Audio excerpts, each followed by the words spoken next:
अस्सलामुअलैकुम, आप देख रहे हैं के न्यूज HD में हूँ हारिस अली शाह गिलानी। चलते हैं आज की अहम खबरों की तरफ।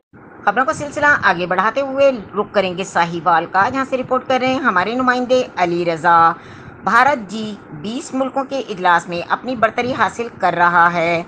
पाकिस्तान में रियासत मुखालफत बयानिया को फ़रोग़ दिया जा रहा है। सिपह सालार आर्मी चीफ हाफिज सैयद आसिम मुनीर के हालिया इक़दामात से अवाम को जीने की उम्मीद नज़र आई है। इन ख्यालात का इजहार सदर स्मॉल ट्रेंड पाकिस्तान शेख एजाज अहमद रजा ने प्रेस और इलेक्ट्रॉनिक मीडिया अहले कलम से गुफ्तगू करते हुए किया। उन्होंने कहा कि बिजली, गैस चोरी, पेट्रोल, चीनी, खाद की ब्लैक मार्केटिंग ने आम आवाम से जीने का हक छीन लिया है।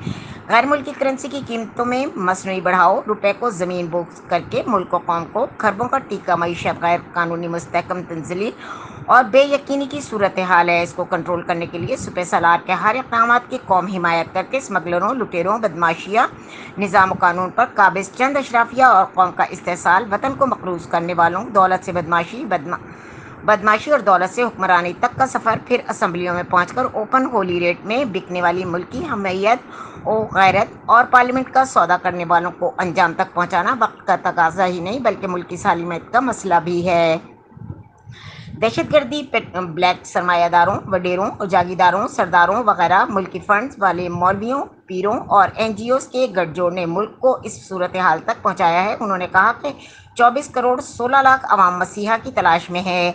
आर्मी चीफ, इनको सहारा दीजिए, कौम की रहनुमाई फरमाएं, नौजवान का मुस्तकबिल संवारें और इन्हें उम्मीद दिलाएं। इनके मसाइल को एड्रेस करें, माशी बेहतरीन के लिए सख्त और मजबूत फैसले करें। मुल्क दुश्मनों की तरह इन लुटेरों को भी लटका दें। गैर मुल्की करेंसी नीचे आ जाएगी, महंगाई कम होगी, ज़र मुबादला के बाद के भी बढ़ेंगे, इस्तेहकाम भी आएगा, खुशहाली, दिफा, वतन की बका, वतन का ख्वाब शर्मिंदा ताबीर होगा। इनके एहसास से जब्त करें, जिन्होंने बैंकों से 3.21.0 पॉइंट पर कर्जे लेकर माफ़ करवाए हैं। इन हैंडलर्स, ब्यूरोक्रेट अवाम को रिलीफ देने में नाकाम रहे। सारा मलबा रियासती इदारों पर और अय्याशियाँ ये अफसरान करें और मराद सबसे ज़्यादा लें। बैंक अफसरान को भी एहतसाब हो जो इस घिनौने धंधे में मुलविस हैं और माफिया का हिस्सा हैं।